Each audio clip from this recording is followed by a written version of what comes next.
Em Madrid, todos conhecem o restaurante mais antigo do mundo, o Sobrinho de Botín, que desde 1725 funciona no centro da cidade. Para quem vai à cidade do Porto, em Portugal, é difícil evitar uma visita à livraria Lelo e Irmão, uma das mais antigas do país, fundada em 1869.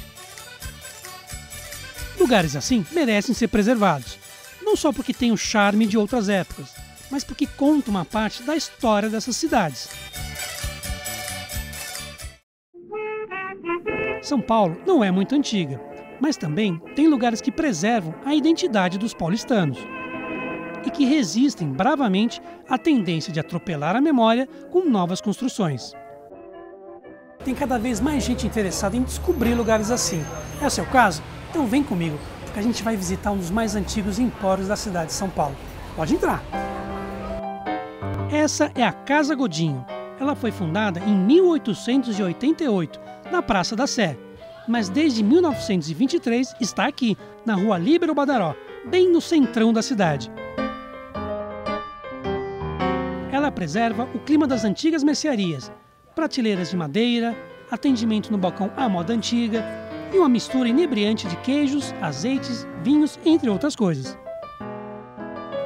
Ele foi o primeiro estabelecimento comercial de São Paulo a ser reconhecido como patrimônio cultural imaterial da cidade. Mas que importância um lugar como esse tem para o município? Para descobrir, eu acompanhei o lançamento do livro Casa Godinho, um lugar de memória na cidade de São Paulo, realizado no próprio local. A autora do livro é a Silvia, doutora em Educação, Arte e História da Cultura pela Universidade Presbiteriana Mackenzie. Para ela, o ambiente resguarda as lembranças de um período importante da história paulistana. A Casa Godinho, ela abre as portas num período de grande transformação urbana da cidade. É um período da influência francesa, o que a gente chama de período de Belle Époque, né? Belle Époque paulistana.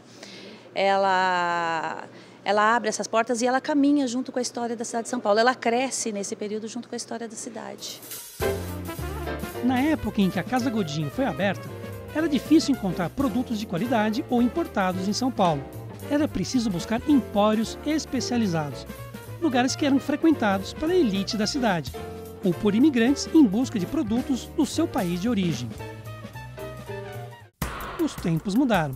Os supermercados quase eliminaram a cultura dos pequenos mercados. Mas a Casa Godinho resistiu a todas essas mudanças e hoje é comandada por Miguel, cujos pais eram clientes dos antigos donos. E um dos sócios aqui, amigos que me conheciam desde pequeno, perguntaram para o meu pai, onde é que anda o Miguel? Aí ele falou, ele está parado, ele acabou de vender o restaurante que ele tinha. E aí ele perguntou para o meu pai, será que ele não quer ser sócio da Casa Godinho? Em um supermercado, o atendimento é sempre impessoal. Você entra, compra e sai. Mas aqui é diferente. Você pode ser atendido pelo próprio dono, que sabe dos seus gostos.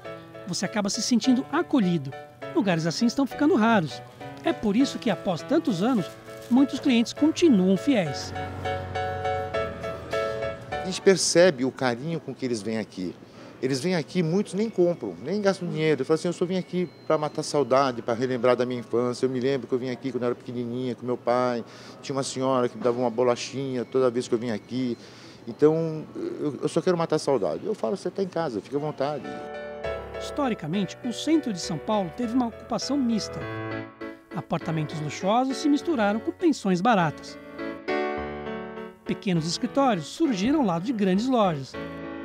É uma riqueza cultural que sempre atraiu diferentes gerações.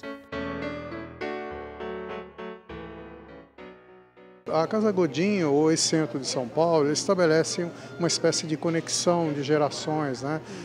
Meu pai, italiano, imigrante, participou desses mesmos locais, desses mesmos ambientes. Pedro acabou contribuindo com o livro, que serviu para resgatar uma história que corria o risco de ser perdida. José, bisneto do fundador, ficou bem feliz em presenciar esse resgate. A gente acabava vendo na mídia em geral muita informação errada, né? De fundação, de inauguração. Eu acho que a Silvia veio resgatar e trazer alguns números mais reais aí à história da casa, né? Os clientes continuam vindo aqui, atrás do bacalhau, dos produtos importados e da empadinha, que é considerada a melhor de São Paulo, que é boa mesmo. Mas eu acho que existe outra razão para essa fidelidade. Os donos daqui mudaram, mas a casa continua como um negócio familiar. Quem frequenta se sente em casa, porque Miguel cuida com carinho do local e dos clientes, junto com a sua esposa.